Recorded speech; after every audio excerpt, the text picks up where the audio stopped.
Madame Kolinka, bonjour et merci de nous recevoir. Nous avons été ensemble au mois d'avril à Auschwitz. Vous nous avez guidés à travers le camp. Pouvez-vous nous dire un peu dans quelles conditions vous avez été embarqués dans cette horreur qu'a constitué la déportation? Quand j'ai été embarquée, c'était parce que nous étions juifs. Mais quand nous avons quitté Paris, c'est parce que nous étions dénoncés en tant que communistes. Donc, quelqu'un nous a dénoncés, on ne sait pas qui naturellement, mais aussi quelqu'un est venu nous prévenir, et là c'est pareil, on ne sait pas qui, mais c'était un monsieur qui travaillait à la préfecture, qui est venu nous prévenir qu'il avait vu nos noms sur une liste, et qu'on avait intérêt à partir si on ne voulait pas être arrêté en tant que communiste. Donc on a quitté la maison, mais sans rien emmener, parce que notre gardienne n'a pas voulu que l'on emmène des affaires, parce qu'elle avait un fils en âge d'aller travailler en Allemagne, et elle a eu peur qu'à cause que les nazis, à cause de nous, l'emmènent. Donc on a quitté Paris, chacun... mon père a pris des petits... On s'est partagé en petits groupes pour passer la ligne de démarcation, et on avait rendez-vous tous à Aix-les-Bains. C'est ce qui s'est passé. Certains groupes sont passés les doigts dans le nez, d'autres avec un peu plus de difficultés, d'autres, dont je faisais partie, avec une grosse difficulté, seulement on s'en est bien tiré, et on est arrivé d'Aix-les-Bains, où était le lieu de rendez-vous. On est parti pour Avignon, parce que ma sœur aînée avait des amis qui étaient à Avignon et qui lui ont trouvé un endroit où on pouvait tous se retrouver. C'était un hôtel particulier meublé, c'était ce qu'il nous fallait puisqu'on n'avait rien et qu'on était toute la famille. Et donc on s'est retrouvés à Montfavet, à quelques kilomètres d'Avignon. Et là on y est resté pendant 2-3 mois. Et après, alors, elle nous a trouvé une maison de ville à Avignon, rue Joseph Vernet. Et là, on y est resté jusqu'à ce que nous... Même, je pourrais même dire plus longtemps, puisque mes sœurs sont restées habitées après à Avignon. Et là, quand on a été arrêtés, c'était parce que quelqu'un nous a dénoncés comme juifs, alors qu'à Paris, c'était pas la peine qu'on nous dénonce comme juifs, parce qu'on avait eu la bêtise d'aller se faire recenser. Donc, il n'y avait pas de problème, ils savaient qu'on était juifs. Hein. S'ils voulaient nous arrêter comme juifs, ils avaient qu'à venir nous chercher. Mais ça n'a pas été le cas. Par contre, alors à Avignon, on n'a pas eu en zone libre, on n'a pas eu la bêtise de se faire recenser. Et on s'imaginait que personne ne se doutait que nous étions juifs. Alors, en réalité, je pense que maintenant, avec le recul, on voit toute une famille arriver. On avait gardé notre nom, Cherkassky. Alors quand même, je pense que les gens ne sont pas assez idiots pour ne pas se douter de quelque chose. Mais jamais, personne nous a seulement dit un mot là-dessus. Et nous, on croyait que c'était parce que les gens ne se doutaient pas qu'on était juifs. Du fait qu'on parlait absolument pas avec un accent. On a un accent parigot. Mon père, il est né à Paris. Ma mère est venue très très jeune de Roumanie. Elle parlait un français tout à fait correct. Donc,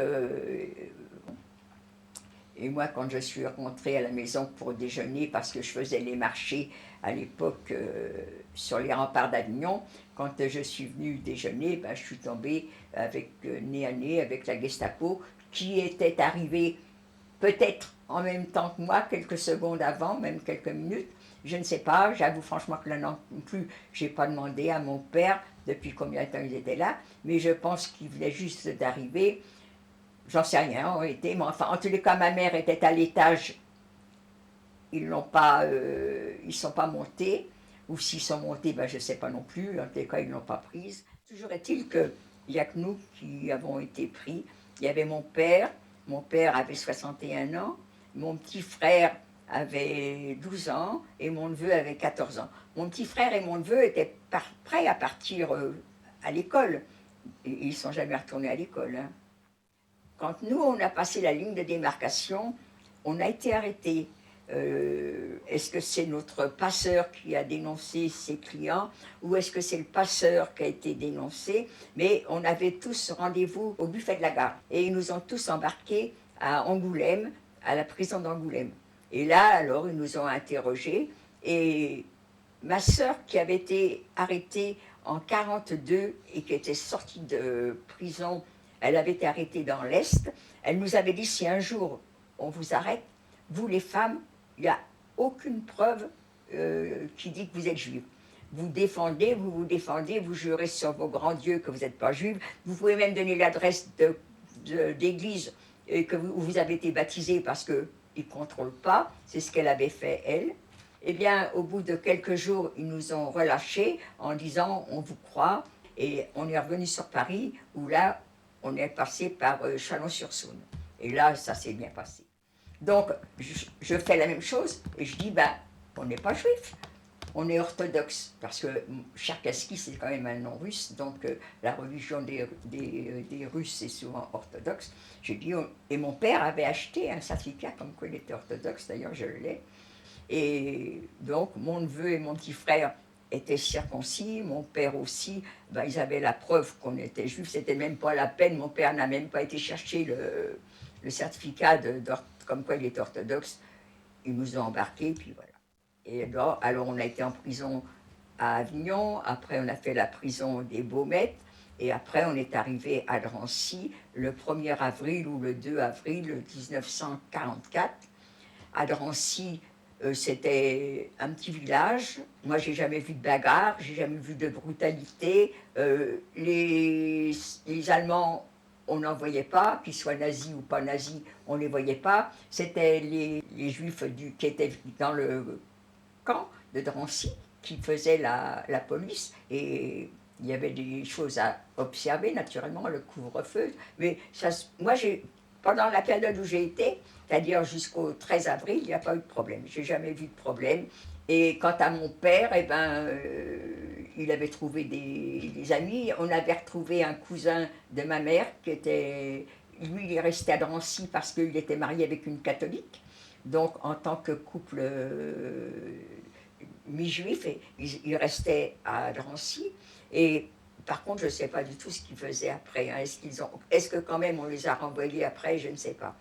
Mais toujours est-il que à Drancy, ça se passait très bien. Et quand on était à Corvée de Pluche, le matin, je me souviens, j'étais avec toute une équipe de jeunes, on n'arrêtait pas de chanter parce que c'était... Moi, je faisais partie des auberges de jeunesse, donc j'avais tout un répertoire de chansons que tout le monde connaissait. En principe, tous les jeunes connaissaient ces chansons-là. Et on chantait toute la matinée. Parce que je ne pensais pas du tout. Moi, l'après-midi, je restais avec mon père parce que on n'avait pas le droit de coucher ensemble, les hommes et les femmes, mais par contre, dans la journée, on pouvait très très bien être ensemble. Donc, le peu que je disais, eh bien, c'était que on allait aller dans un camp de travail, que ça ne m'inquiétait pas, et je me voyais en train de travailler en usine ou dans les champs. Je voyais même mon neveu qui avait 14 ans et qui était un beau jeune homme qui en paraissait 16 au moins. Eh bien, lui aussi, il aurait travaillé avec moi en usine et dans les champs. À mon père, je le voyais travailler dans un atelier parce que quand il était jeune, il tirait l'aiguille, alors je le voyais bien continuer à faire ça. Quant à mon petit frère, ben, avec un enfant, qu'est-ce qu'on faisait? Je disais, ben, il y aura certainement une école, on les occupera. Voilà comment je pensais que ça allait se passer. Et mon père ne m'a jamais contredit. Et est-ce qu'il pensait vraiment comme moi? Mais plutôt que de me faire peur, eh ben, il faisait semblant de me croire. Et quand on est parti, le 12 avril au soir, on nous a prévenu que le lendemain matin, on devait être dans la cour de Drancy avec chacun notre couverture, et c'est ce qu'on a fait.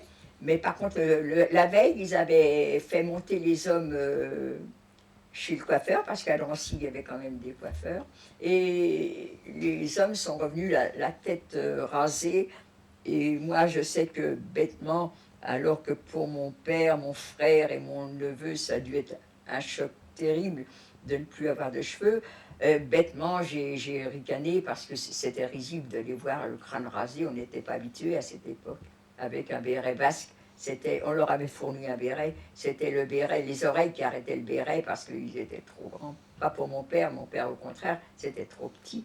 Alors bon, bêtement, j'ai ricané, alors que le pauvre, ça devait être... Et puis le 13 avril, on s'est trouvés alors donc tous dans la cour. C'était à 6 heures du matin. Et là, on est embarqués dans les autobus. Est-ce qu'avec nous, il y avait, je pense qu'il y avait peut-être un soldat allemand dans chaque autobus, mais il y avait aussi les gendarmes qui étaient là et les agents de police. Et c'est eux qui nous ont embarqués alors moi, je croyais que c'était au Bourget qu'on s'était parti. En fin de compte, j'ai appris au retour que c'était de Bobigny qu'on était parti. Et là, alors, on nous descendait. Jusque-là, pas de bousculade, on s'était arrangé à être en groupe. Et moi, j'étais restée avec mes amis que j'avais fait connaissance à la corvée de Pluche. Mon père, mon petit frère étaient là. Donc, pour moi, c'était très bien. Tout était bien. Et quand on a descendu des autobus, on est encore resté en groupe. Et quand on arrive, on nous descend les autobus, on arrive sur le quai de la gare, il y a un train qui est là, c'est un train de marchandises. Moi, encore innocente, naïve, je me dis, le train de marchandises va partir, et puis on va avoir un train de voyageurs. Comme quand on est venu de la prison de Marseille, on a voyagé en train de voyageurs. À l'époque, il y avait 3 classes, mais bon, je savais bien qu'on n'allait pas nous faire en voyager ni en première ni en seconde, mais au moins en troisième. Non. Les wagons de marchandises, c'était pour nous. On nous a... Et alors là, ça a terminé le calme. On nous a bousculés pour nous faire monter en vitesse. Et là, j'ai appris le mot Schnell, que ça voulait dire vite. On nous a poussés pour grimper dans les wagons. Comment qu'on est monté dans les wagons à 19 ans, même s'il fallait sauter, je pense que ça ne m'a pas posé de problème. Mais pour les personnes qui étaient plus âgées, comment ils ont fait? Est-ce qu'on les a aidés? Est-ce qu'il y avait des marches? Je ne me rappelle pas du tout. Toujours est-il qu'on s'est retrouvés, on n'a pas eu le temps de s'installer parce qu'il fallait faire vite. Et quand tous on a été entassés dans ce wagon, ils ont verrouillé les portes. Et là, alors, on a commencé à vouloir s'installer. Et moi, j'étais contente parce que mon père avait trouvé, étant dans les premiers, avait trouvé à s'asseoir le dos appuyé au wagon. Il y avait mon petit frère à côté, mon neveu était à côté aussi. Moi, j'étais devant et j'étais devant eux et j'étais entre ma petite famille et mes copains, copines. Alors pour moi, j'étais bien. Donc, comme j'étais bien, je ne sais même pas qu'est-ce qu'il y avait avec nous comme dans ce wagon. Je ne pourrais pas le savoir.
Je ne pourrais pas le savoir. Par contre, certainement qu'il n'y avait pas d'enfants en bas âge, parce que s'il y avait eu des enfants en bas âge, eh bien je pense qu'au bout de 3 jours, ces pauvres gosses dans les wagons ont dû certainement pleurer. Mais là, il n'y a pas eu ça. Par contre, il y a eu des discussions parce qu'ils avaient mis une espèce de seau qui nous avait... Quand on était monté dans le wagon qui nous gênait et qu'on avait poussé dans un coin, on ne savait pas à quoi ça allait servir. En fin de compte, après, on s'est rendu compte que c'était pour se soulager. Donc, les personnes qui se sont trouvées assis à côté de ce tonneau, eh bien, au début, elles ne disaient rien, tout en pensant qu'elles étaient mal placées. Mais comme au bout de nous, dans notre wagon, je ne me souviens pas, il ne s'est pas arrêté du tout. Dans certains transports, il paraît que le train s'arrêtait et les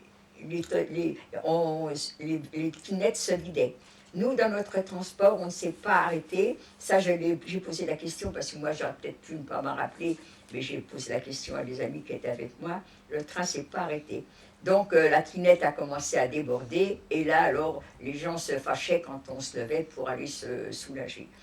Mais à un moment donné, donc, ça a débordé. Alors, l'odeur des corps corporels, des gens qui ne se sont pas lavés et peut-être même qui ont fait leurs besoins sous eux dans un wagon comme ça qui était hermétique, parce que nous, on n'avait pas de... Vous savez, dans certains wagons, il y avait des petites fenêtres grillagées naturellement, mais l'air passait. Le nôtre, non. Il était obstrué. Et donc, on ne savait même pas si on était dans le sud ou dans le nord, ou on ne savait pas. Et on l'a su que quand les portes ont été déverrouillées. Et là, ça a été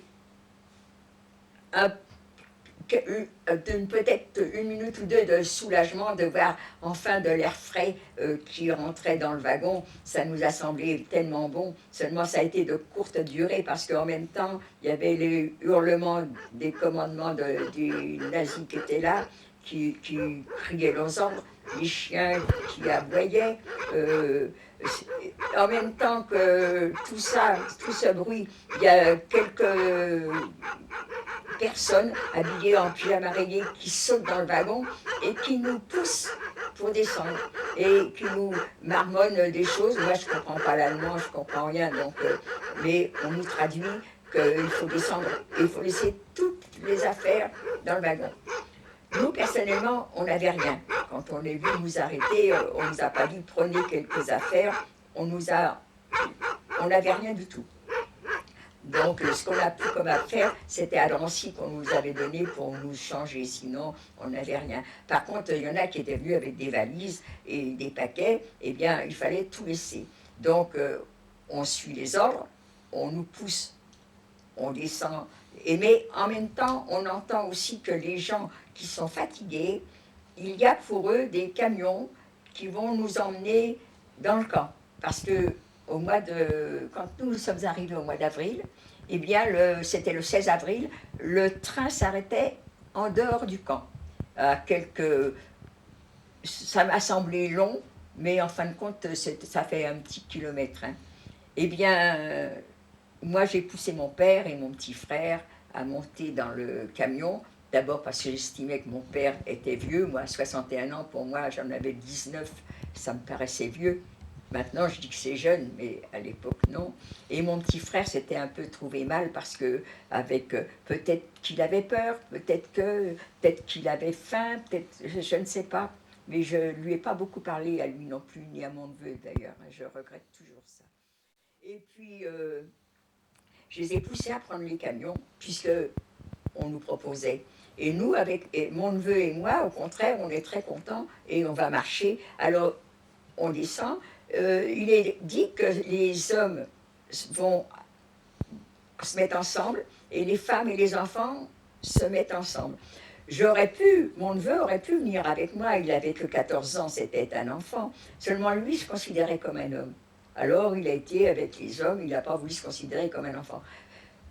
Ça lui a servi parce que, étant donné son apparence et qu'il s'était mis avec les hommes, eh bien, il est rentré dans le camp. Il aurait été avec moi, peut-être que ça aurait peut-être changé les choses. Mais enfin bon, il est rentré dans le camp. Et moi, j'ai été très contente de marcher. Ça m'a fait du bien, ça m'a délassé. J'avais les jambes toutes recroquevillées pendant tous ces temps-là parce qu'on avait tellement peu de place qu'on ne pouvait pas allonger les jambes. Donc, ça m'a fait du bien de marcher. Et tous ceux qui étaient là, il y avait, dans notre transport, on était 800 femmes et enfants. Eh bien, celles qui ont voulu monter dans les camions sont montées dans les camions. Et celles qui voulaient marcher, on nous a mis en rang 5 par 5. Alors, celles qui avaient des enfants, elles sont descendues avec leurs enfants pour marcher avec. Alors qu'elles auraient pu monter dans les camions, mais elles voulaient marcher. Donc, on est passé 5 par 5 devant les soldats, les officiers du camp. Et là, c'est eux d'un coup d'œil comme ça qui vous jugeaient. Et on se rend compte que toutes celles qui paraissent avoir 50 ans, pour nous, c'est vieux, et au-delà, alors ils les mettent à droite, et les autres, ils les mettent à gauche. Et celles qui sont aussi à droite, c'est celles qui ont des enfants en bas âge, ou des enfants aussi qui paraissent des petits adolescents, qui paraissent avoir 13-14 ans et un peu moins. Eh bien, celles-ci aussi vont à droite avec les personnes qui paraissent avoir plus de 45 ans. Et les autres, on a autorisation de partir à pied parce que les autres, tous ceux qu'ils avaient triés, eh bien, c'était pour monter dans les camions parce que, soi-disant, le chemin était pénible et que ça serait fatigant. Et moi, encore naïve, toujours, je me dis, bah, dans le fond, les nazis ne sont pas si méchants que ça. Ils sont humains parce que ils veulent pas que les gens, que les jeunes se fatiguent, ils veulent pas que les personnes âgées se fatiguent. Ben, ça me donnait un bon espoir. Et puis nous, on part à pied et moi, personnellement, je suis très contente de marcher. Je suppose que les autres aussi, puisqu'elles avaient voulu marcher. Hein. Et plus ça allait, plus on sentait une odeur qui nous chatouillait les narines. Et plus on approchait du camp, mais ça on ne savait pas où est-ce qu'il était le camp, et quand on s'est approché complètement du camp, quand on est rentré dans le camp, alors là l'odeur était vraiment très très très forte. Et moi ça me confortait dans mon histoire que c'était une usine. Et cette odeur, ben, c'était une usine de produits chimiques et que voilà, j'allais travailler peut-être dans cette usine. Et comme on avait traversé des champs aussi, d'ailleurs avec difficulté parce qu'on avait des petites chaussures et la terre collait après nos chaussures, eh bien, où je travaillais dans les champs, où je travaillais à l'usine. J'ai pas vu la porte d'entrée du camp. Est-ce que j'étais dans mes pensées à penser que j'avais dit à mon père et à mon petit frère de prendre le camion? Est-ce que mon neveu, peut-être que je pensais à eux en disant je vais les retrouver dans le camp? Je ne sais pas à quoi je pensais, mais toujours est-il que je n'ai pas vu la porte. Peut-être qu'on est rentré par une autre porte, moi je ne me souviens pas. Mais par contre, ce que je me souviens, c'est les miradors, tous les 10 mètres, il y avait un mirador avec des soldats dedans, une mitraillette braquée sur nous. Il y avait à perte de vue des baraques, des baraques, des baraques. Et les gens qu'on voyait, parce qu'on est arrivé à l'aube, alors il n'y en avait pas encore beaucoup dehors, mais le peu qu'on voyait, ils étaient habillés comme des chiffonniers, ils étaient sales, ils avaient des physionomies un peu spéciales, mais j'avais pas encore peur. Je pensais que ces gens-là, c'était des gens à part et que nous, on va aller en usine, nous, on va aller travailler dans les champs. Et là, on nous emmène dans une salle. Et pour moi, là, ça a été le commencement Vraiment, ça a été le commencement de l'enfer. C'était vraiment là. Mais je pourrais pas dire que j'ai eu peur. Non, là, j'ai eu honte. Et la honte, parce qu'on nous oblige à nous mettre nus alors qu'il y avait quelques soldats qui étaient dans la salle. C'était que des femmes avec nous, mais les femmes, à notre époque, on ne se mettait pas nus comme ça, on était très, très, très, très pudiques. Et j'avais honte d'être nue, donc pour moi, ça a été vraiment le premier moment pénible. Très, très, très pénible, et ça jusqu'au bout de ma fin, je me rappellerai de ça, j'ai presque encore le rouge de la honte. Et en plus de voir, je découvre des corps de femmes que je ne savais même pas que ça pouvait exister, des corps de femmes, alors qu'elles n'étaient pas vieilles, puisque les personnes âgées étaient montées dans les camions. Elles avaient des corps déformés par des grossesses, ou peut-être parce qu'elles avaient maigri en prison. On n'a pas tous été directement... il y en a qui ont traîné en prison, donc elles avaient la peau du ventre qui tombait, les seins qui tombaient. C'était des choses que jamais, je pensais qui existaient, parce que la nudité, à mon époque, on la cachait. Ma mère, j'ai jamais vu ma mère en combinaison seulement. Elle aurait eu honte, et puis nous, on n'aurait pas osé la regarder. Mon père non plus ne nous avait jamais vus en combinaison. On se cachait toujours. Hein. Et là, d'un seul coup, je découvre des corps comme ça. Je me demandais... mon regard était tombé là-dessus. Une fois qu'on est toute nue, qu'on n'a même pas assez de mains pour se cacher, et le sexe et les seins, alors là... Et ça, c'est quelque chose que je trouve que les nazis ont tout étudié, la façon de de nous rendre comme des bêtes. Parce qu'ils nous prennent nos identités. Ils auraient très bien pu nous le demander quand on était habillés, on serait resté moins longtemps nus. Eh bien non, il faut qu'on se déshabille, et seulement après, quand on est nu, là, on passe pour décliner nos identités. Comment qu'on les a déclinées, ben j'en sais rien. Est-ce que c'était des Françaises ou des francophones qui prenaient nos identités? Est-ce que c'est nous qui marquions ça, je ne me souviens pas. Mais ce que je me souviens, c'est qu'elles étaient deux par deux devant chaque table, et nous on était devant eux, et en même temps qu'on déclinait nos identités, ou qu'on écrivait peut-être nos noms, il y en avait l'autre à côté, attrapait notre bras brutalement et nous mettait un numéro, et ce numéro, il a fallu l'apprendre tout de suite et ne pas l'oublier naturellement. Et moi qui ne suis pas douée pour les langues, j'ai eu du mal à m'en rappeler. On n'a pas de souvenir de ceux avec qui on travaillait.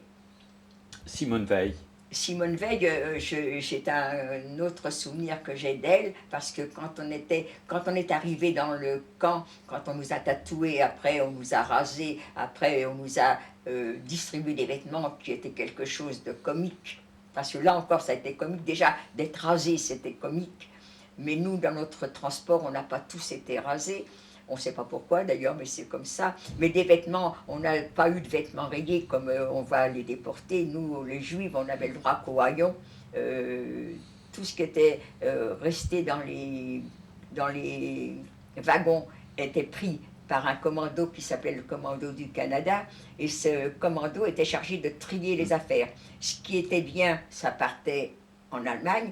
Et ce qui n'était pas bien, ça restait dans le camp pour habiller les Juifs. C'était assez bon pour elles d'avoir des vêtements. Et si ces vêtements encore avaient été bien triés et tout, on aurait peut-être eu des choses potables. Tandis que là, c'était au hasard, la personne qui nous distribuait les vêtements regardait même pas notre taille. Quelquefois, vous aviez des petits menus habillés avec des affaires 10 fois trop grandes, et au contraire, des affaires qui étaient trop petites pour celles qui étaient encore fortes à l'époque. Et puis on a été pris en quarantaine, on rentrait dans le camp en quarantaine, et quand on était en quarantaine, alors là, on ne travaillait pas, c'était pas des commandos officiels, mais par contre, alors les corvées, à longueur de journée, c'était des corvées, avec des histoires de nous occuper et de nous faire rentrer dans la tête qu'on n'était pas dans un lieu normal.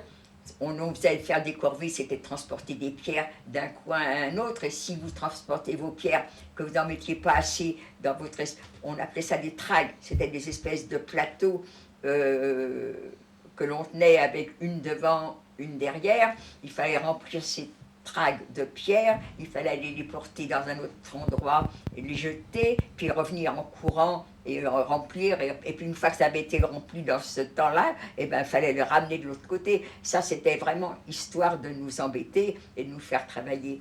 Eh bien, on a fait ça, quarantaine, ça ne veut pas dire 40 jours sans travailler, mais on est resté pendant quelques temps à si vous voulez, moi je pense que c'était plutôt pour nous apprendre ce que c'était que la discipline et la vie du camp. Et là, en même temps, ce que je ne vous ai pas dit, c'est que ceux qui sont dans les camions, on ne les reverra pas. Pourquoi qu'on ne les reverra pas? Eh bien parce que cette fumée que moi je prenais ça pour une usine, eh bien oui c'était une usine, mais c'était une usine pour transformer tous ceux qui étaient partis à la chambre à gaz, pour les transformer en cendres. Eh bien ont été gazés, tués, assassinés, et après passés pour brûler leur corps. Mais quand on vous dit ça, vous venez d'arriver, vous êtes au XXe siècle, nous, on ne le croit pas. On se dit, elles sont tellement méchantes, ces femmes-là. D'ailleurs, parce qu'elles nous parlent méchamment, elles sont méchantes avec nous. Mais bon, on pense que c'est parce qu'elles sont jalouses. D'abord parce qu'on est françaises, parisiennes, ça ne leur plaît pas. Et puis ensuite, parce que elles sont là depuis quelque temps, elles ont mal vécu, et nous, on arrive, on est encore toutes fraîches. Alors, elles sont jalouses, c'est pour ça qu'elles nous disent ça. Et puis celles qui nous rasent, eh ben, elle dit la même chose, alors on commence à douter. Et puis celles qui sont rentrées dans le camp avec leur mère, moi non, c'était des garçons qui étaient partis. Donc je ne pouvais pas savoir s'ils étaient rentrés ou pas. Mais elles sont avec leur mère, leur sœur, leur tante. Elles ont donné leurs enfants quelquefois à des personnes âgées, puisqu'on leur conseillait de faire ça. Elles ne les voyaient pas revenir. Alors le premier jour, on doute un peu parce que ça ne nous semble pas possible. Le deuxième jour, ils les voient parvenir. Et puis le troisième jour, alors là, on sait qu'en effet, ils sont partis en fumée. C'est vraiment le dire. Hein. Mais personnellement, je m'en suis toujours voulu, et encore maintenant, j'ai été très, très, très marquée d'avoir poussé mon père et mon petit frère d'aller dans ces camions, tout en me disant, de toute façon, ils ne seraient pas rentrés, puisque l'un était vieux, l'autre trop jeune. Mais toujours, je me dis, peut-être qu'un coup de chance, on ne les aurait pas vus. Enfin bon, je me fais du cinéma, mais je me suis toujours sentie responsable de ça. Hein.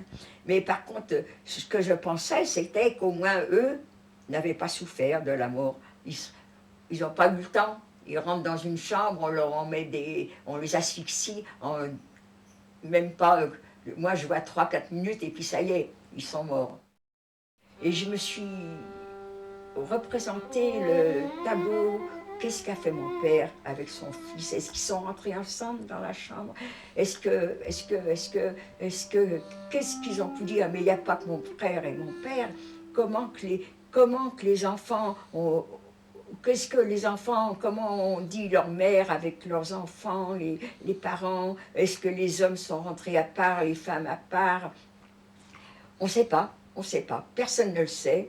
Ce qu'on sait, c'est que le commando qui s'occupait de ça, ça s'appelait le Sonderkommando. J'ai lu un livre, ça s'appelle Le dernier survivant du Sonderkommando. C'est un Italien qui a écrit ça, il était au Sonderkommando. Quand une fois que les hommes les gens étaient gazés et tout, il y avait les officiers qui regardaient par une lucarne si les corps ne bougeaient plus. Et une fois que les corps ne bougeaient plus, ils mettaient une espèce de pompe pour aérer, pour que ceux qui allaient rentrer, sortir les corps, ne soient pas asphyxiés à leur tour. Et à ce moment-là, le Sonderkommando était chargé de tirer les corps. Et alors c'est là ce qu'il dit que les gens étaient enchevêtrés les uns les autres, qu'ils étaient grimpés, parce que naturellement, peut-être que l'air était moins suffocant quand il paraît qu'ils étaient comme en grappe. Ça a dû être terrible, mais personne n'est sorti de là pour dire comment ça se passait. Hein. Personne. Il y en a qui sont sortis, mais de la salle de déshabillage. Et ceux-là ont eu de la chance aussi. Et là, on a appris, enfin ceux ils sont sortis de la salle de déshabillage, ils expliquent pourquoi. Il y a eu une mauvaise entente entre les officiers, et comme il y en a un qui a commencé sans l'ordre de l'autre, et donc ils sont échappés à la chambre à gaz. Personne n'est rentré. Quand celui qui a écrit le livre décrit comment étaient les gens quand ils les ont retrouvés, mais nous par contre, eh ben, on a échappé à ça, parce qu'après, une fois qu'on a été en quarantaine, on passait dans un autre camp pour aller, ça s'appelait le Lagerbé, et là, alors on vous distribuait les travaux que vous alliez faire. Donc on ne choisissait pas. Il y a des commandos, il y en avait plein que je ne connaissais même pas, moi, que j'ai appris ça au retour. Et moi, malheureusement, j'ai fait partie du commando le plus dur. J'étais chargée de faire les tranchées, de casser les pierres, de transporter les pierres dans des wagonnets, de monter les rails. Maintenant, le train, à partir du mois de mai, arrivait jusqu'à la chambre à gaz. Eh bien, ce sont les déportés qui ont installé les rails. Je peux vous dire que quand il a fait très chaud l'été, on se brûlait les mains. Mais quand il a commencé à faire froid, eh ben, on se gelait parce que vous aviez les mains qui collaient après les rails.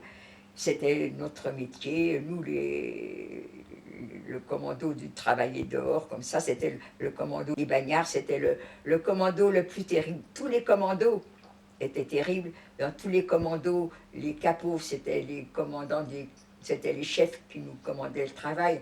Les capots avaient droit de vie et de mort sur nous si vous leur plaisiez pas, si vous essayez, si vous apercevez en train de vous reposer ou des choses comme ça, ils vous tabassaient avec un plaisir terrible. Mais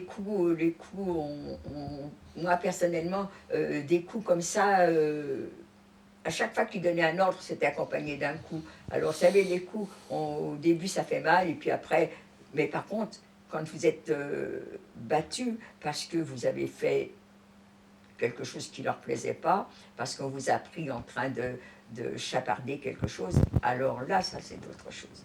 Là, c'est plus des coups, c'est une dérouillade comme jamais. J'ai toujours eu peur d'être battue comme ça. Ça fait que quand on demandait des volontaires, je ne dis pas que j'étais la première, mais je n'étais pas la dernière à y aller, de peur d'avoir des coups. J'ai toujours eu peur d'être battue comme ça. Je vous dis des coups. On nous réveillait, c'était hop, on nous donnait un coup. Hein. On ne disait pas allez debout mesdames. Non, la Vlhkova passait entre les koyas. Les koyas, c'était les niches où on dormait. Parce que c'est pareil. Là, je ne vous ai pas parlé, quand on nous a emmenés dans les blocs où on devait vivre, il y avait des niches où on dormait. Alors, selon le groupe qu'elle nous avait mis devant, on était par 6 ou par 8. Alors, il a fallu se mettre dans ces niches. Celles qui étaient des brouillardes, elles ont péri là-haut, c'était bien. Les autres, moi j'étais au milieu, et les autres étaient en bas.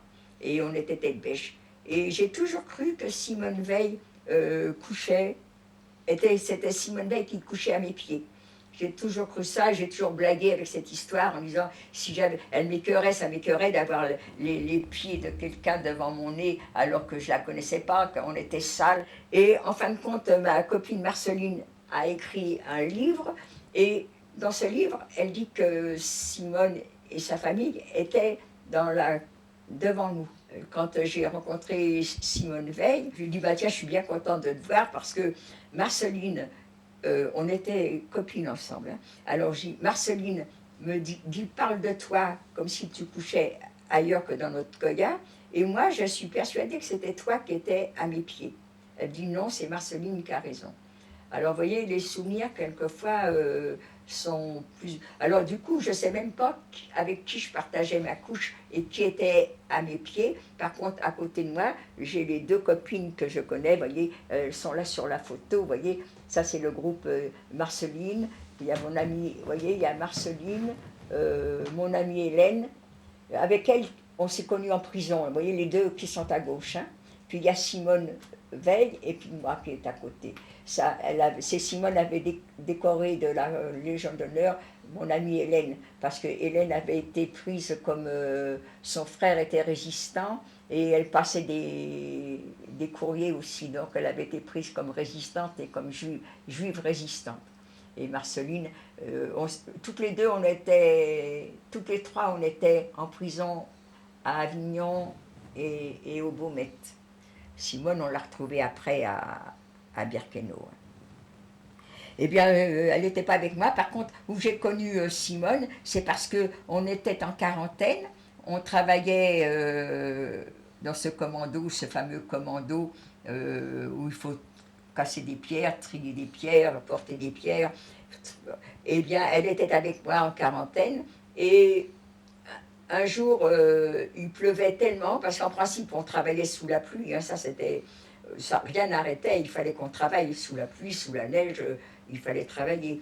Eh bien, ce jour-là, il pleuvait tellement que la Capo en avait marre d'être dehors sous la pluie. Elle nous a fait rentrer, il y avait des miradors qui étaient là. Simone était avec moi et on était ensemble. Et on s'est endormis l'une contre l'autre. Et peut-être qu'on a parlé, je ne me souviens plus non plus. Mais c'est vrai qu'elle était tellement belle. Ce jour-là, moi j'ai cru que c'était un homme qui l'avait repéré, mais non. Sur son livre, elle le dit, c'est une femme. C'était une Capo qui était là et qui a trouvé qu'elle était trop belle pour être habillée comme elle était, et qu'elle lui a dit, je t'amènerai une robe la prochaine fois. Et c'est vrai que le lendemain, elle lui a amené quelques robes, et Simone, qui avait plusieurs robes, m'en a donné une. Et j'ai toujours quand je l'ai revue, Simone, elle était revenue une fois ici. Elle n'a pas voulu rester parce que ma mère avait invité, et mes sœurs avaient invité du monde, alors elle n'a pas osé. Elle était venue avec sa sœur. Comment qu'elle s'est rappelée de mon nom, de mon adresse, ça j'en sais rien, mais toujours est-il qu'elle est venue me voir. Et quand je lui ai dit, tu sais, ta robe, elle m'a sauvé peut-être la vie parce que j'étais vraiment désespérée quand je suis arrivée. Et d'avoir cette robe qui était quand même un peu mieux que ce que j'avais, ça m'a permis un petit peu de reprendre un peu du poil de la bête. J'étais plus habillée comme un épouvantail à moineaux, j'avais quelque chose. Ah, maintenant, qu'est-ce qui est devenu cette robe? Ça, je ne me rappelle pas. Toujours est-il peut-être que je me la suis fait voler parce que les affaires, on ne changeait pas d'affaires. Hein. Mais nous, on est arrivé au mois d'avril, mais quand il a fait froid au mois de novembre, on avait les mêmes affaires. Hein. Vous savez, quand on rentrait au camp, on arrivait au camp et qu'on commençait à nous habiller avec ses loques, il y avait un officier qui venait et qui demandait est-ce que parmi vous il y a des médecins, des biologistes, il cherchait des gens avec des capacités qui leur étaient nécessaires dans le camp. Et en même temps, il demandait est-ce qu'il y a des musiciens. Alors donc, le musicien, il ne pouvait pas contrôler, biologiste, il ne pouvait pas contrôler sur place, médecin, il ne pouvait pas contrôler, infirmière, il ne savait pas non plus. Mais par contre, il demandait est-ce qu'il y a des chanteurs, est-ce qu'il y a des danseurs, des danseuses. Bien, ça, il pouvait tout de suite contrôler. Donc, alors qu'on était déguisés, les cheveux rasés et tout, eh bien, on a eu le droit à un petit spectacle. Il y en a 2, 3 qui ont chanté, qui chantaient bien. Ça ne veut pas dire pour ça que c'était des professionnels, hein, j'en sais rien. Mais par contre, une petite danseuse qui, elle, n'était pas professionnelle, mais qui avait appris, quand elle était gamine, certainement, au petit rat de l'opéra. Elle n'était pas vieille d'ailleurs, elle devait peut-être avoir 15 ans, cette petite-là. Je suis restée au camp jusqu'au mois de novembre. Et j'ai eu la chance de partir en novembre de Birkenau. Moi, je dis que c'est une chance parce que je n'ai pas fait la marche de la mort. Et vous savez pourquoi vous avez été choisi Ah pour non, ce départ? absolument pas. Pourquoi qu'il y a eu ce départ? Et on était beaucoup à quitter Auschwitz, Birkenau, à cette date-là. Mais je ne sais pas. Je ne sais pas. Et beaucoup de camps ont été évacués en novembre. À Auschwitz aussi, il y a eu un départ en novembre. Lié à l'arrivée des troupes soviétiques. Peut-être l'arrivée aussi. Et il y a eu aussi la révolte du Sonderkommando. Peut-être qu'ils ont eu peur que ça se propage et qu'avec tellement de monde, parce qu'il y avait l'arrivée des Hongrois qui sont arrivés en masse depuis le mois de mai. Alors peut-être que le camp étant surpeuplé, ils ont peut-être eu peur que d'autres se révoltent ou qu'il y ait quelque chose. On ne sait pas, hein, personne n'a posé la question et on ne sait pas. En tout cas, il y a eu une très très grande évacuation en novembre. On a eu la chance de le faire en train et on a été échoué à Bergen-Belsen. À Bergen-Belsen, on arrive, on ne nous attend pas.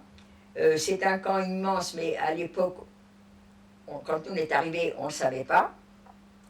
Là, il y a une distribution de pain quand même, mais tellement, comme il n'y a pas de discipline, c'est la bagarre, c'est la bousculade. Les débrouillards en ont quelquefois 2, 3 morceaux, et les autres, dont je fais partie, n'en ont pas. Il y a la distribution de couverture, c'est la même chose. Ceux qui savent se bagarrer ont une couverture, les autres n'en ont pas. Et on nous dirige sous une tente où tout le monde couche par terre, à même le sol. Quand le sol est gelé, quand on est arrivé en novembre, il faisait très très très très froid déjà.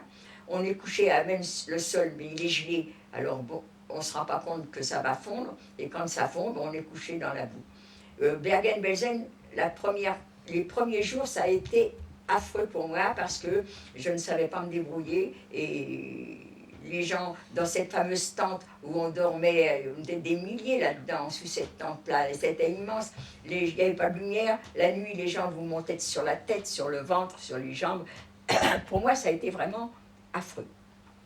Après au contraire ça s'est arrangé, il y a une jeune femme qui était allemande d'origine, mais qui était venu se réfugier en France et qui parlait très très bien, donc très bien l'allemand, qui était avec nous, elle était arrêtée en France. Eh bien, elle a fait connaissance avec un soldat allemand, qui était peut-être officier, je ne sais pas, et qui lui a donné la combine de rassembler toutes les Françaises ou francophones et d'aller dans un dortoir où on était tous ensemble. Et là, alors, on n'était plus dormir dans des koyas, dans ces fameuses niches. On avait des lits superposés, mais là encore, on dormait à plusieurs sur un lit. Mais elle nous a permis d'avoir un moment où on est devenu un peu plus civilisé. Personnellement, moi, à Birkenau, on était tellement fatigués, on travaillait tellement dur que on ne se parlait pas. Dès qu'on avait un petit moment, c'était pour essayer de dormir, mais il y avait... Peut-être que certaines parlaient, mais moi, je parlais à personne. À tout moment, dès que j'avais un quart de seconde de libre, je dormais debout, je dormais tout le temps. Alors là, à Bergen-Belsen, on est tous ensemble, les Françaises. Eh bien, le matin, quand on se réveillait, d'abord, il n'y avait plus de Blokova pour nous taper, pour nous faire réveiller, puisqu'on ne travaillait pas. Et là, elle nous faisait parler. Il y a des gens qui étaient parmi nous, qui avaient quand même qui étaient instruits, il y en a qui avaient fait des études.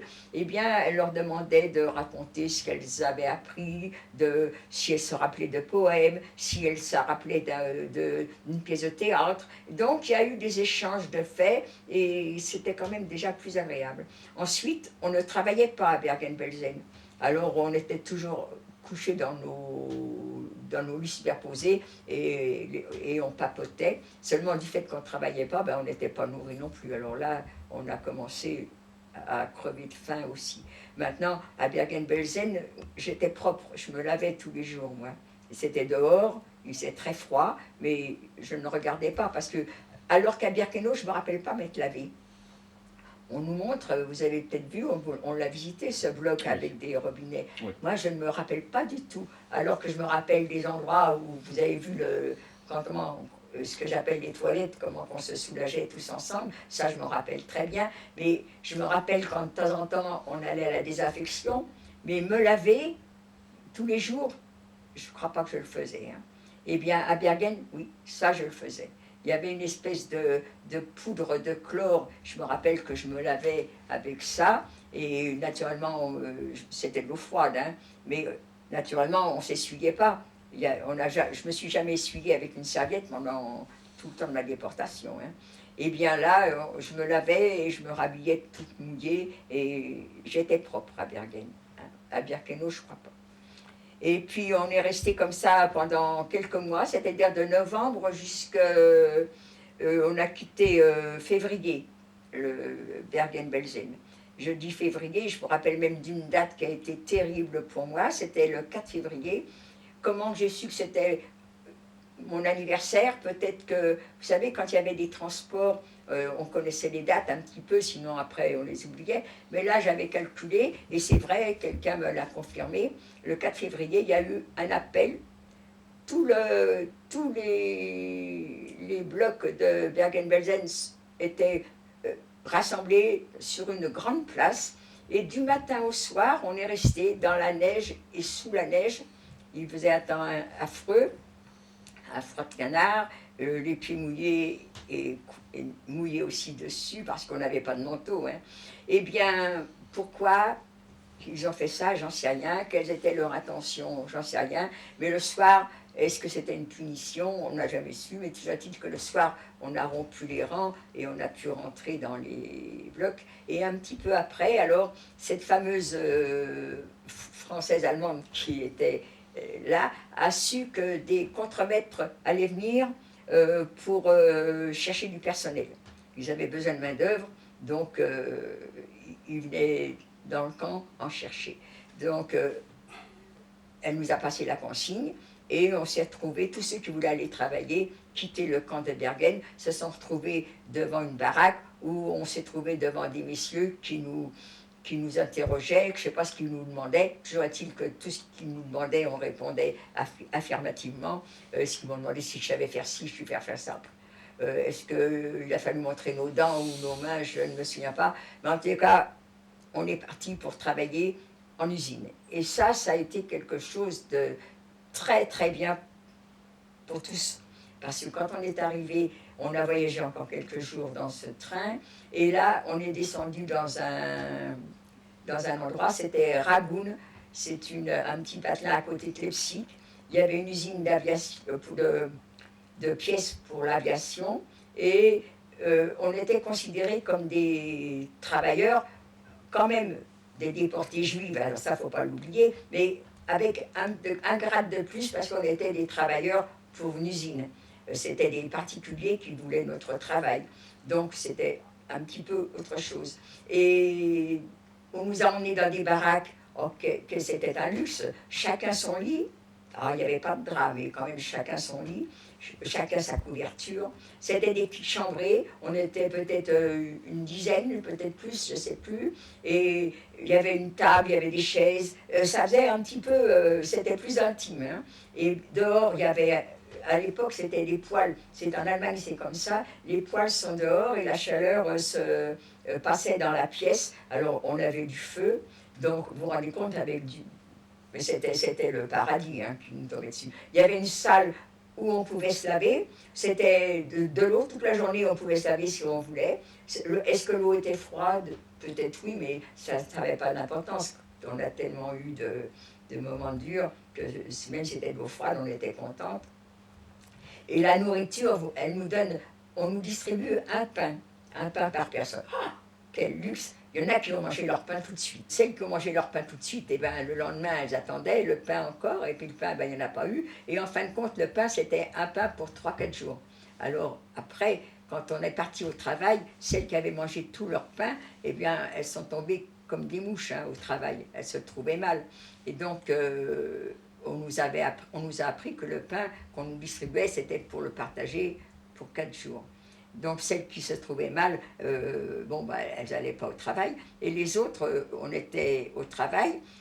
À l'heure du repas, comme c'était des ouvriers de l'usine qui étaient là, il y avait des ouvriers qui parlaient français aussi, il y avait des Belges, c'était des STO, je crois, des travails obligatoires.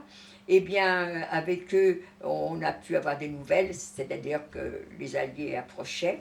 Et à l'heure du repas, à midi... Vous m'excuserez, jusque-là, vous ne saviez pas du tout l'état de la situation de la guerre. Non. Quand les gens, quand il y avait des convois qui arrivaient, on ne les voyait pas toujours, mais naturellement, personne ne nous disait vous êtes foutus. Hein. Les bruits qui couraient, c'était toujours des bruits encourageants. Les Alliés arrivent, on va être libérés. Jamais on a entendu dire on est foutus, on va tous tuer. Tout le monde le pensait peut-être, mais on ne le disait pas. Hein. Et alors là, à Bergen-Belsen, on savait que... On n'avait pas de nouvelles, mais la personne qui nous interrogeait comme ça, elle faisait la cartomancienne. Alors à tout le monde, elle disait je vous vois en voyage, ça va aller. Et là, alors quand on a été à Ragoun, là on avait vraiment des nouvelles. C'était les ouvriers qui nous disaient que vraiment les Alliés approchaient, et on était très contents, nous. Et malheureusement, c'est que les Alliés approchant de trop près, eh bien, les nazis, un jour, au lieu d'aller au travail, nous ont embarqués et on est parti en train. Donc nous, on a eu de la chance, on n'a pas fait la marche de la mort. Mais par contre, le train, ça a été affreux parce qu'on se trouvait, c'était le mois d'avril 1945 déjà, hein. Et on est arrivé dans ces wagons, toujours les wagons à bestiaux. On n'était pas beaucoup là, on avait chacun la place pour allonger les jambes et tout, avec un peu de paille, comme d'habitude. Et on est parti sans nourriture. Celle qui avait encore du pain, elle a emmené son trognon de pain. Et on est parti sur les voies en train. On ne savait pas quelle direction. Et le train... il fallait laisser la place au convoi prioritaire, et quand il n'y avait pas de convoi prioritaire, c'était des alertes, donc le train s'arrêtait, les Allemands qui nous surveillaient allaient se cacher, et nous on restait enfermés dans nos wagons à attendre qu'on nous donne quelque chose qu'on n'a jamais eu. Et le voyage a duré 8 jours, je ne sais pas combien de temps, 8 jours, 10 jours, 6 jours. ça nous a semblé interminable. Autour de nous, les morts, à chaque fois, il y avait quelqu'un qui mourait à côté. Hein. On passait le peu de temps qu'on avait, le temps on somnolait parce qu'on était trop faible, et le temps qu'on pouvait, on tuait les poux parce que on était pleine de poux. On avait des poux sur le corps, on avait des poux dans la tête. Depuis Bergen-Belsen, on était pleine de poux, parce qu'à Birkenau, on n'en avait pas. Ils faisaient très attention à ça, mais à Bergen, on en a eu. Avec le transport, on est arrivé à Ragun, on avait déjà plein de poux. Mais bon, on se lavait, mais les poux, ça tient même quand on est propre. Et alors là, dans le train, les poux se sont multipliés. On était remplis de poux, c'était affreux. Alors on les tuait, on passait le temps à tuer les poux. Et les morts, elles étaient à côté de nous. Et un jour, il y a eu un soldat qui nous surveillait, qui a été plus gentil que les autres, ou au contraire qui pensait que c'était la fin pour lui, que s'il était gentil, on le défendrait. Il a ouvert les portes du wagon. On était dans une petite gare. Le peu dans le wagon qui ont pu je peux même pas dire se mettre debout, parce qu'on pouvait pas, on était trop faibles. Eh bien, on s'est laissé rouler sur le ballast, et on s'est précipité sur les touffes d'herbe qu'il y avait. On pensait que c'était des pissenlits, mais il n'y avait pas de pissenlits, mais on a mangé l'herbe comme ça. Et puis ça nous a fait plaisir d'avoir quelque chose à se mettre dans l'estomac. Et quand il y a eu un petit mouvement de foule, si on peut dire, et c'était quelqu'un qui avait aperçu une machine qui se vidangeait, alors aussi vite qu'il a pu, en se traînant, parce qu'on ne pouvait même pas se mettre debout, on a été boire quelques gouttes de l'eau de cette, parce qu'on était quand même pas mal à être debout. Il y avait tout un wagon, il y avait plus que plusieurs wagons qui étaient là. Donc on a bu l'eau de cette machine, c'était une espèce d'eau sale et tiadasse. Et puis après, le soldat est revenu parce que la lettre était finie. On est remonté dans nos wagons, il a rebouclé les portes et le train est reparti. Je pense pas pour longtemps. Après, le train s'est arrêté. Alors là, je ne sais pas, on a su tout de suite qu'on était à Theresienstadt. Je ne me souviens pas si on a su qu'on était tout de suite à Theresienstadt, mais toujours est-il que, est-ce qu'on y a été en camion? Moi, je pense qu'on était en camion, mais bon, il y en a qui disent qu'on a été à pied, j'en sais rien, je ne me rappelle pas. Toujours est-il qu'on arrive dans le camp de Theresienstadt. Alors là, la surprise, ce sont des gens en blouse blanche qui nous accueillent. Ils nous regardent, alors que jusque-là, on ne nous a jamais regardé vraiment, on était transparents. On n'était rien, nous, on était on n'était rien pour ceux qui s'occupaient de nous. Mais par contre là, on nous demande gentiment, on nous parle gentiment, on nous regarde, les gens sont apitoyés, ils nous aident à marcher, et on nous emmène dans un petit bâtiment. Là, je me souviens qu'on monte un étage, peut-être, ou deux, je ne me souviens pas. Je me rappelle que j'ai du mal à monter, mais la dame qui m'aide, elle me soutient bien. Et on ouvre une pièce, c'est une chambre. Oh là là, miracle, là, chaque lit a des draps. Et c'est des petites chambrées, des draps, des couvertures. Et au pied de ces lits, vous avez serviette éponge, un petit nécessaire de toilette. Oh là, ça c'est le paradis. Hein. Mais vous aviez reconnu qu'il s'agissait d'un personnel qui n'était pas allemand? On a dû l'apprendre, mais c'était pas allemand, justement parce qu'ils sont tellement gentils que on apprend que Theresienstadt a été libéré, que ce sont les Russes qui ont libéré, ils venaient de le libérer, peut-être pas le jour même, mais la veille ou l'avant-veille. Et le personnel qui est là, c'est la Croix-Rouge, c'est les bénévoles de Prague qui sont là pour nous accueillir. C'est pas des Allemands, c'est d'ailleurs pour ça qu'ils sont si aimables, si gentils avec nous.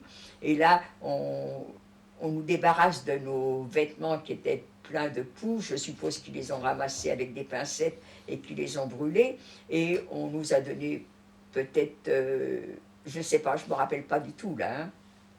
Toujours est-il que je suis dans mon lit avec mon drap et ma serviette de toilette à mes pieds. Et un peigne, parce que nos cheveux ont poussé. Moi, j'ai pas été rasée, mais en cours d'année, on a dû me les couper. Ça, je me rappelle pas non plus. Mais toujours est-il que j'ai des cheveux et je me passe le peigne dans les cheveux et des centaines de poux qui tombent sur cette serviette. Et puis alors après, plus rien. Quelqu'un qui m'a tâté les bras, je sais que ça m'a fait très mal. Et qui m'a tâté les mollets, ça m'a fait très mal. Et j'ai entendu typhus. Parce que le typhus, c'est une fièvre qui est très très forte. J'ai dû être dans un coma parce que je me rappelle de rien du tout. Ce que je me rappelle, c'est qu'à un moment donné, j'ai ouvert l'œil. Alors, est-ce que c'est dans mon rêve? Est-ce que c'est vraiment? J'ai demandé. Il y avait un Mongol qui était à la fenêtre sur un cheval.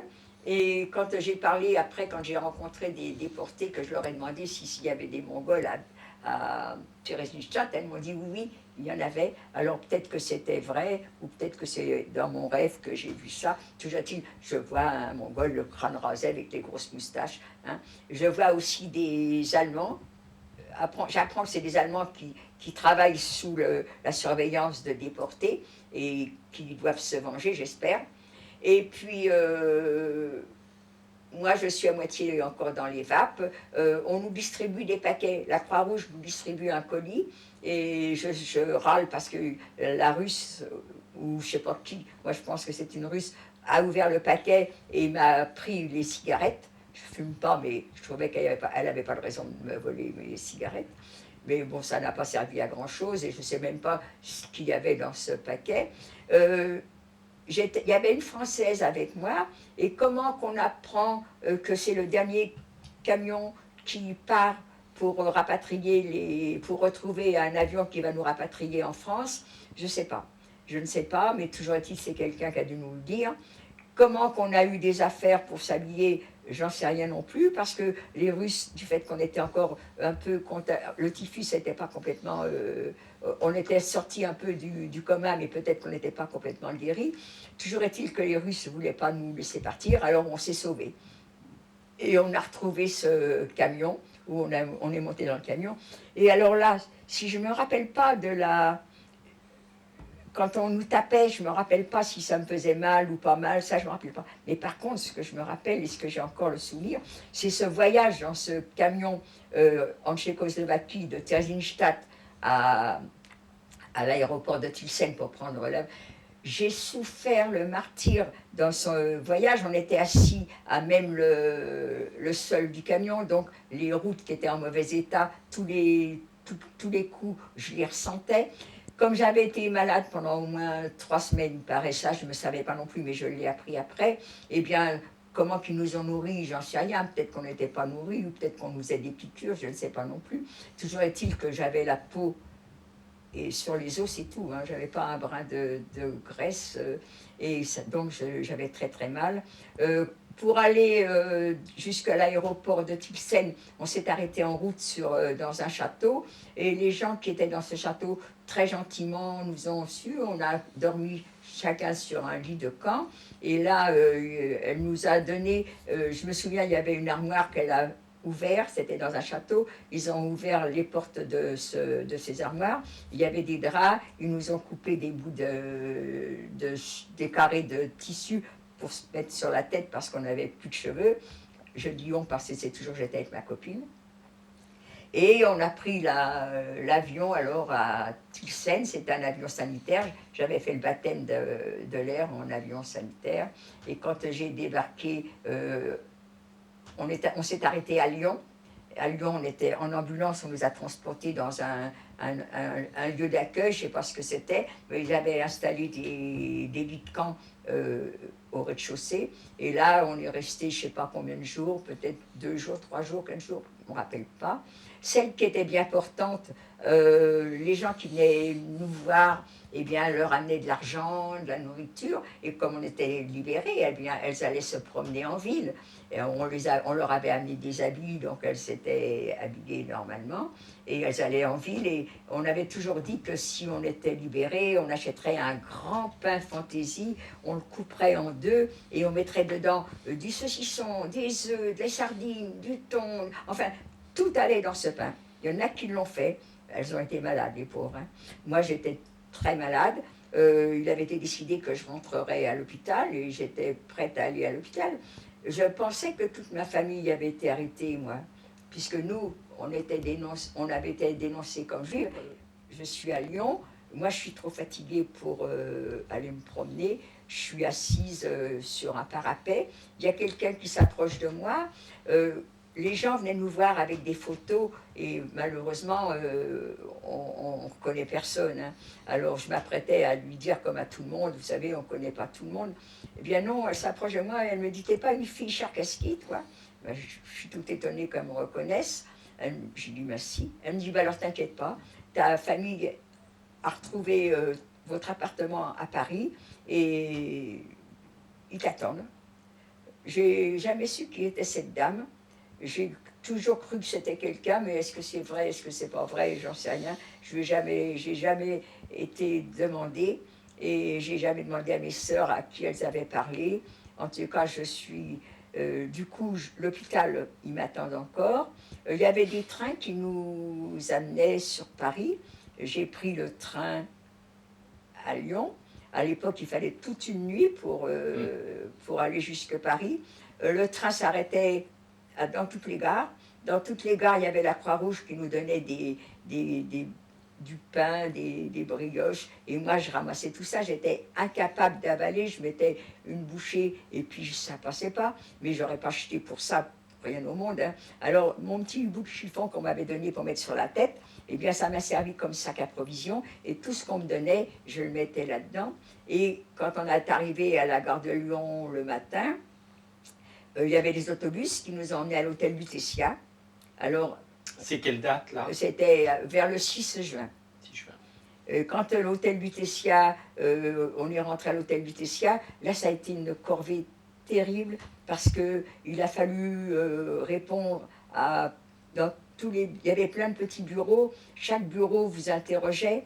Je comprends pourquoi d'ailleurs maintenant, parce que ils avaient peur que parmi nous se glissent des nazis. Et que, donc, c'était les mêmes questions qu'on nous posait à chaque bureau. Et il fallait répondre, on répondait nous ce qui était exact. Mais si ça avait été une nazie, elle pouvait pas, elle aurait peut-être pu se tromper. Alors, en comparant les réponses, ils auraient eu des doutes. Je ne sais pas s'ils en ont trouvé ou pas, j'en sais rien. Toujours est-il qu'après avoir passé à tous les bureaux, on m'a même photographié et je regrette parce que j'aurais bien voulu savoir avoir une photo comme ça parce que j'ai jamais de photo de moi quand je suis rentrée. Eh bien, j'ai pris... Mes sœurs avaient été prévenues, je leur avais envoyé un télégramme de Lyon, mais par contre, ça ne marchait pas si vite que maintenant.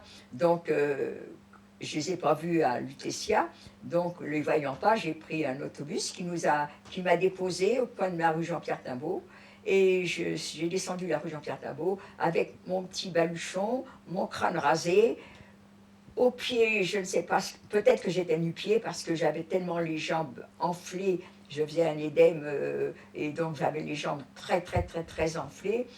Sur le dos, je me rappelle ce que j'avais dans ce fameux château. On m'avait donné une petite veste de soldate allemande ou d'un petit soldat, enfin une petite veste allemande. Hein. Et ce que j'avais sur les fesses, je ne m'en rappelle pas du tout. Certainement j'avais quelque chose. Hein. Et j'ai débarqué, je rentre dans l'immeuble que j'avais quitté 2 ans avant, naturellement. Et je croise la concierge qui me dit « Oh, Gilbert !» Mon petit frère aurait eu 14 ans. Hein, et moi, j'en avais presque 21. Et ben, les cheveux rasés, pesant à peine 27 kilos, elle m'a pris pour mon petit frère. Elle me dit « Ta mère est là-haut, elle t'attend. » Je suis montée. Naturellement, peut-être que je ne suis pas montée très vite. Hein, mais quand je suis ouvert la porte, j'ai sonné, c'est ma mère qui m'a ouvert. On est tombé dans les bras l'une de l'autre. Je n'ai pas à pleurer. Quand on rentre d'un endroit comme ça, on ne pleure pas. Ma mère, peut-être, a pleuré, je ne m'en souviens pas, mais même si elle avait pleuré, je n'aurais même pas eu pitié. Et quand... qu'est-ce que vous voulez qu'elle dise? La première chose, et ces paroles-là ne me quittent pas, elle me dit, on va me donner demain des nouvelles de ton père et de ton frère. Et j'ai pris aucune précaution pour lui parler, pour adoucir ce que j'allais dire. Je lui ai sorti comme ça, on ne peut pas te donner des nouvelles d'eux, ils ont été à la chambre à gaz et brûlés. Cette pauvre femme, je lui ai sorti ça comme ça, parce que pour moi, les morts, les gaz, les sélections, c'était tellement quotidien que aucune pitié, hein, aucun sentiment, et j'avais plus de sentiments quand je suis rentrée. J'en ai pas plus maintenant d'ailleurs.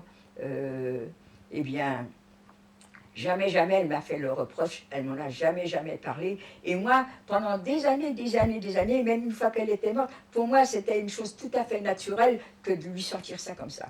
C'est après, quand je suis devenue un peu plus humaine peut-être, que j'ai réalisé que j'aurais pu me prendre autrement. Après, mes sœurs sont arrivées, et là encore, c'est un souvenir. Je suis allongée sur un canapé, parce que debout, je ne pouvais pas tenir. Hein. Et elles arrivent, et elles sont là toutes les quatre autour de moi. Peut-être aussi la larme à l'œil, j'en sais rien, je ne les ai pas regardées. Et elles me disent... et je comprends, qu'est-ce que vous voulez qu'on dise à quelqu'un qui arrive, qu'on voit dans un état comme ça, comment tu vas? Elles ne vont pas tout de suite me poser plein de questions, d'ailleurs elles n'en ont jamais posé. Et elles me disent, tu sais, on a appris des chansons, on va te les chanter. Et toutes les quatre, qui chantent faux d'ailleurs, me chantent Le Petit Vin Blanc. Et maintenant, quand on me chante, quand j'entends, maintenant on ne l'entend plus, mais pendant longtemps qu'on entendait Le Petit Vin Blanc, je voyais mes sœurs en train de me chanter Le Petit Vin Blanc. Et quand je chante Le Petit Vin Blanc, je me revois. Petit vin blanc qu'on boit sous les tonnelles, quand les filles sont belles, du côté de nos gens. Et puis de temps en temps, un air de vieille romance semble donner la cadence pour fauter dans les bois, dans les prés, du côté de nos gens. Suivons le conseil, monsieur le soleil connaît son affaire. Cueillons en chemin ce minois. Non pas comme j'étais, parce que, mais tout au moins allongé, et ça alors. Et puis le chant des partisans. Ça, c'est des choses que tout de suite. Que vous connaissiez? Je ne connaissais pas. Non. On ne connaissait pas. Le Petit Vin Blanc non plus. Non. Nous, on s'était arrêtés à l'île Marlène en 42. Non, le Petit Vin Blanc, ça a été après, je pense, en 44. C'est ça. Je m'en rappelle. Moi, je ne m'en rappelle pas plus. Hein. Et après, mes sœurs ne m'ont jamais posé de questions. Et moi, j'en ai jamais parlé. Et elles m'ont soignée m'ont permis de me soigner pendant 2 ans. Elles m'ont nourrie, elles m'ont habillée, elles se sont occupées de moi, elles m'ont chouchoutée. Et je trouve que j'ai eu beaucoup de chance de les avoir eues, parce que je pense à toutes ces jeunes filles qui sont rentrées dans le même état que moi, sans personne, sans famille. Hein. Moi, à l'hôtel Lutetia, c'était de ma faute. On ne m'a pas dit, tu feras ci, tu feras ça. Moi, dès que j'ai eu fini de répondre aux questions qu'on me posait, tout de suite, je suis partie. Je n'ai pas su s'il y avait des associations qui s'occupaient. Je n'ai pas su qu'on avait le droit à ci, je n'ai pas su qu'on avait le droit à ça. Moi, c'était fini. J'avais qu'une hâte, c'était de retrouver ma famille, que j'ai retrouvée. Et je pense à toutes ces filles, justement, qui, sans personne, sans avoir, qui sortaient, quelques-unes qui sortaient de l'école, même des études et tout, pas de métier, pas de famille, se refaire une vie, et elles l'ont refaite, et bien, avec des enfants qui suivent des études, qui ont fait des études et tout, eh ben moi je les admire, parce que ces filles-là, elles ont beaucoup de mérite. Hein. Moi, j'ai eu cette chance de retrouver ma famille, qui m'a permis de me soigner pendant 2 ans sans que je me fasse du souci, sans me dire mais qu'est-ce que je vais devenir, qu'est-ce que je vais faire. Non, moi je me suis laissée vivre pendant 2 ans. J'ai été très dépressive, d'abord parce que d'un seul coup je mangeais, je n'admettais pas qu'elles laissent dans les assiettes, je les ai embêtées pendant quelque temps, et puis après, au début, elles faisaient attention, et puis après, elles en avaient marre de mes réflexions. Alors, ce qui n'allait pas, ça allait dans les poubelles. Et moi, je me levais la nuit pour aller ramasser ce qu'elles avaient jeté, parce que je n'admettais pas qu'on jette de la nourriture. J'avais pas faim, mais il fallait pas jeter de la nourriture. Alors j'ai mangé, et puis je me suis devenue énorme.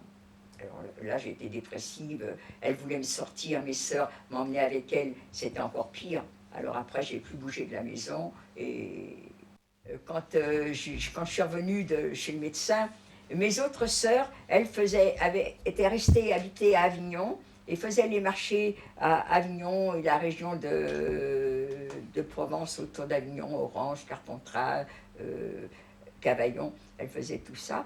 Et ma sœur Jacqueline était à Paris, aux Quatre Chemins, à Aubervilliers, elle faisait les marchés là. Moi, le docteur redit ça. Ma sœur Jacqueline était amoureuse d'un jeune homme à Avignon qu'elle avait été obligée de quitter puisqu'elle venait travailler à Paris et qu'elle suivait ma mère. Hein. Donc, quand elle a entendu ça, ben, elle a été très contente. Elle a dit « Ah ben, moi, je te donne ma place et moi, je vais aller travailler à Avignon. » Ça fait que elle m'a laissé... J'ai eu juste à suivre exactement, pas prendre de décision. Elle me laissait la marchandise et j'avais qu'à continuer ce qu'elle avait commencé. Et c'est comme ça que je me suis remis dans le bain. Et j'ai fait comme elle, j'ai acheté, j'ai vendu. Et la déportation, pour moi, c'était fini. Pas fini, parce que quand on a passé des moments comme ça, mais dans n'importe quelle circonstance, quand vous avez un coup de dur qui arrive comme ça, on ne peut pas l'effacer. Hein. Ceux qui ont été kidnappés, ceux qui ont des graves accidents, ça ne s'oublie pas, mais on ne vit pas avec. Hein. La déportation, je ne vis pas du tout avec, mais il n'y a pas un petit moment, une journée, une petite seconde où il n'y a pas une image qui me transporte dans la déportation. Mais bon, je ne vis pas avec ça. Je suis gaie de tempérament, moi j'aime bien rire, j'aime bien chahuter, j'aime bien m'amuser, mais ça ne s'oublie pas. Par contre, pour en parler, pour moi, du jour où je suis rentrée, personne m'a entendu parler de ce passage au camp. Vous en savez plus que ma famille. Jamais j'en ai parlé à mon fils, jamais à mon mari. Mon mari, on a été mariés 40 ans, il ne m'a jamais entendu parler de ça. Mais lui non plus, par le fait, il a été prisonnier 5 ans, jamais il m'a parlé de son... Je sais qu'il était bûcheron, mais il ne m'a jamais raconté cette période parce qu'on ne se posait pas de questions. Voilà. Pendant plus de 50 ans, vous n'en avez pas parlé du tout. Du tout, non, personne. Non, jamais. Je ne voulais pas embêter les gens avec cette histoire.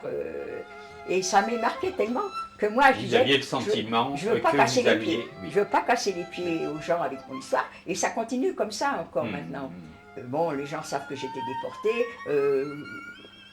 Je raconte pas. Je raconte quand on comme ça, là, vous voyez, sûr, si je suis je vais dans les écoles, je raconte.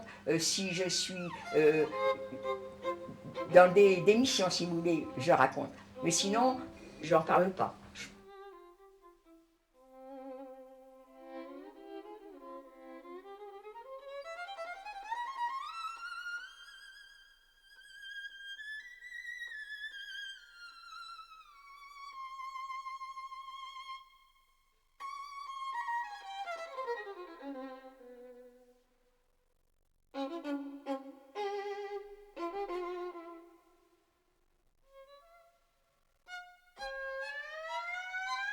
Eh bien, un grand merci. Hein, Je voilà. vous ai pas laissé beaucoup poser de questions. Non, mais vous avez beaucoup parlé, c'est ça l'essentiel. Mais c'est terrible parce que justement, je parle de trop et je laisse pas les gens me poser de questions. Non, c'est bien, c'est très bien. Mais non, moi je me fais marcher, je me fais taper sur les doigts à chaque fois. Taper sur les doigts, c'est une façon de parler, mais je fais partie de la commission de témoins à l'Union des déportés. Et chaque fois, celui qui est le président de cette commission nous dit il faut parler de ci, il faut parler de ça, il faut dire, il faut ça. Je dis, moi, on demande d'être témoin. Un témoin, pour moi, c'est quelqu'un qui raconte. Je ne suis pas historienne. Les dates, je ne me rappelle pas. La politique, je ne connais pas. Même si oui. On revenait à une situation comme on l'a connue, oui. À cette époque, est-ce que pour vous, c'est un sentiment qui existe? C'est-à-dire C'est-à-dire le risque... La crainte. la crainte d'un retour à cette période. Et qu'est-ce qui vous fait penser ça? Parce que c'est simple, vous avez qu'à ouvrir la télé, vous avez qu'à écouter la radio, vous avez qu'à lire les journaux. Des actes de racisme, il y en a tout le temps. Il y en a tout le temps. Hein. Et qu'est-ce que c'est que le racisme? C'est la haine de l'autre. Hein. Mais c'est sûr que vous voyez des actes comme ça, sans arrêt vous avez des actes. La seule chose, la seule différence, c'est que à l'époque où ça s'est passé, les gens... moi, j'étais pas là à Paris quand il y a eu la rafle du Veldiv, mais ceux qui ont été au Veldiv disent que les gens regardaient. Sans rien faire. Sans rien faire. Et il y en a qui même avaient le sourire, d'autres qui avaient l'air tristes, mais personne n'a bougé. Alors que maintenant, quand vous voyez qu'on veut renvoyer chez eux des sans-papiers et tout ça, il y a quand même des gens qui sont là pour bouger. Hein. Donc, je pense que cette situation ne sera pas la même. Qu'il y a quand même dans la population suffisamment de sens de la fraternité, du soutien. Exactement. Voilà. Parce que quand vous parlez du racisme, vous m'excuserez, quand vous parlez du racisme, vous parlez de toutes les formes de racisme. Ah oui, mais tout. Sûr. Moi je dis, quand on dit noir, arabe, c'est déjà une différence. Et le racisme, qu'est-ce que c'est? Être antisémite. C'est la haine du juif, mais la même chose, il y a la haine du juif, mais quand on dit arabe, ça veut dire qu'on n'aime pas les arabes, ça veut dire qu'on n'aime pas les... quand on n'aime pas, c'est la porte à Auschwitz, ça. Hein. Moi, c'est ça qui me fait peur. Voilà.